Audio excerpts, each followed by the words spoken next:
Story of the World, Volume 1, Ancient Times, Chapter 14. The Israelites leave Egypt. The baby Moses. Do you remember reading about Abraham? When Abraham lived in Ur, he was a polytheist.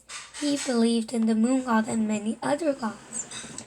But after Abraham heard a voice telling him to go to Canaan, he became a monotheist. He believed there was only one God and that the voice that spoke to him was the voice of that one God.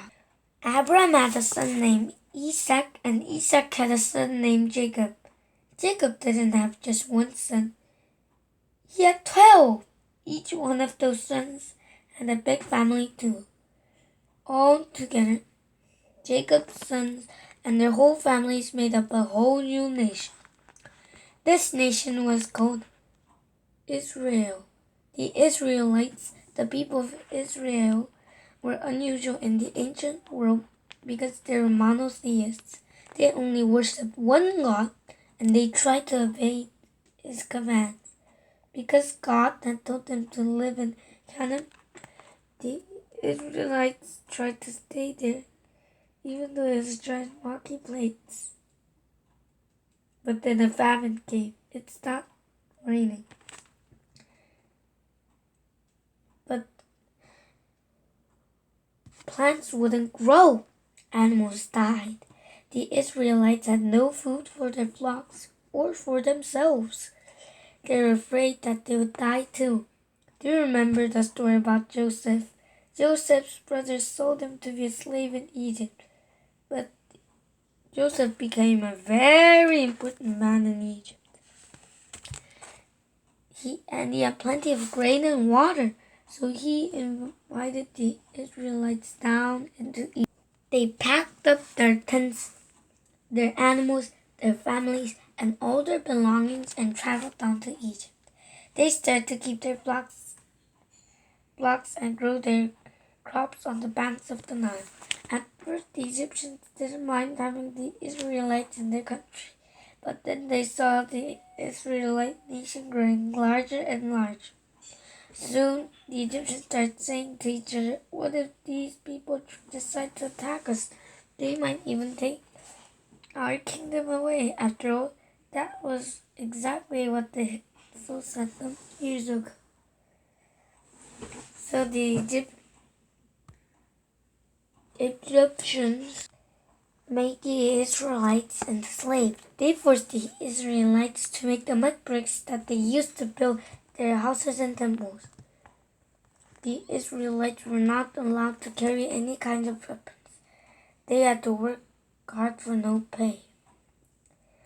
But the Israelite nation kept growing bigger and bigger, and the Egyptians were still afraid.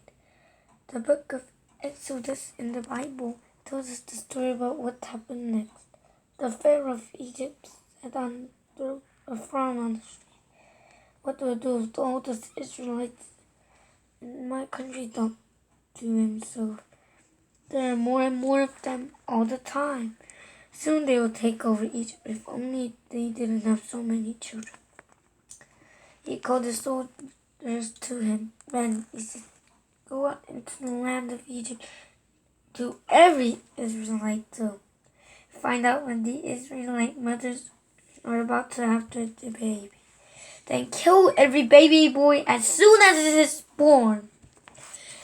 When the Israelites heard about this dreadful command, they wept and mourned. God, save us, they cried out. Send us someone to deliver us from this wicked Pharaoh of Egypt. An Israelite woman who lived near the banks of the Nile was just getting ready to have her baby when she heard the order. Quickly, she said to her daughter Miriam, help me hide. I don't want the soldiers to see me. So Miriam helped her mother hide in the back room of their house. When the baby was born, it was a boy, a fine, strong boy with a very loud cry. Quiet, the mother whispered to her baby. Don't cry so loud, or the soldiers will hear you. For 3 months, the mother and baby hid from the soldiers of the Pharaoh, but the baby got older and louder. He started to giggle and coo. The mother knew she could not tie them forever, so she wove a basket out of reeds and coated the outside with tar so that it would float. She wrapped the baby in a warm, soft blanket and put him into the basket and pushed it out in the Nile River. And she sent her daughter Miriam to stand by the riverbank and watch to see what would happen next. The baby floated down the river. He smiled at the sunshine and at the bird that landed on the edge of the basket to see what was inside. Finally, the gentle rocking of the basket lulled him to sleep. The basket drifted closer and closer to the side of the Nile until it caught in the weeds at the water's edge. Now the daughter of the Pharaoh liked to walk down to the Nile at the hottest part of the day so that she could swim. She came to the edge of the water and saw the basket. "What's in that basket?" she demanded. "Get it for me." One of her maids ran to fetch the basket.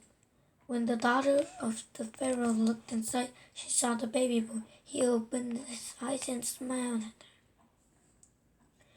"Oh," she cried out, "such a beautiful baby. I'll keep him and raise him as my own."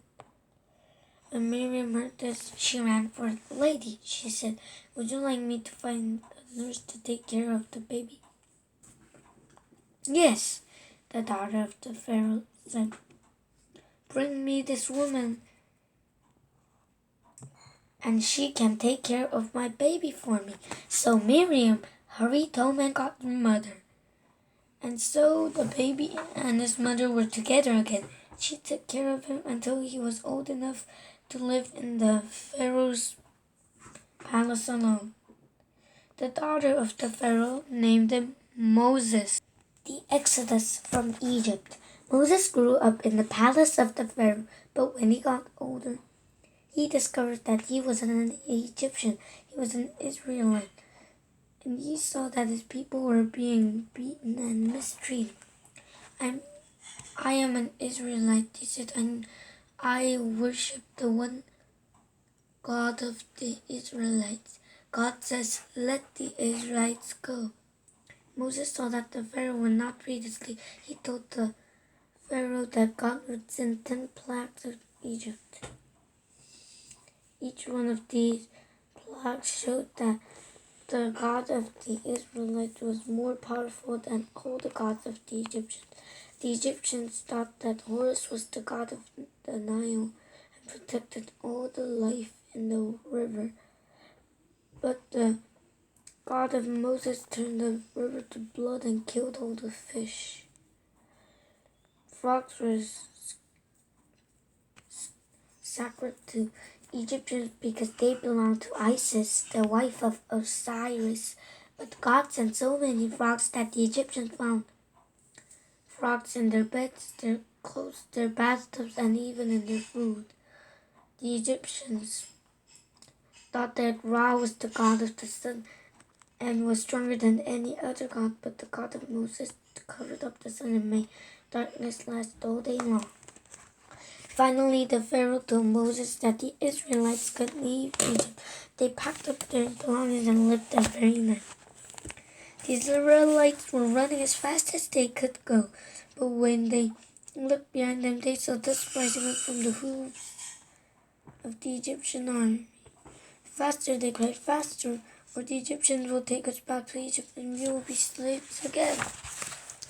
Then they looked up ahead of them. They saw the shore of a sea, the Red Sea. Water lay in front of them as far as they could see. Beyond it, they couldn't go forward and they couldn't go backward. So chaos here on the shores of the Red Sea. Then Moses raised his staff. God parted the waters so that the Israelites could walk through. Huge walls of water rose up on either side of them. They could see fish swimming in the rolls, but the ground beneath them was dry. They walked all the way through the Red Sea to the other side. But behind them, the Egyptians were still coming. The Egyptians drove their war chariots down into the sea as well. Then Moses lifted his staff again. The water flooded back over the Egyptians and drowned them all. The Israelites were finally free. This part of Israel's history is now called the Exodus. The story of the Exodus shows monotheism winning over polytheism because the one God of Israel was able to conquer the many gods of Egypt. The Israelites walked from Egypt all the way back up to Canaan, where Abraham had once lived. They lived in Canaan for many years and become a powerful kingdom in their own right. The story tells us something else too. Egypt, which had been powerful for a long time, was once growing weak. The new kingdom of Egypt had come close to ruling the world, but now even a band of slaves without weapons could escape from the clutches of the Egyptian army. Egypt was losing its strength once again.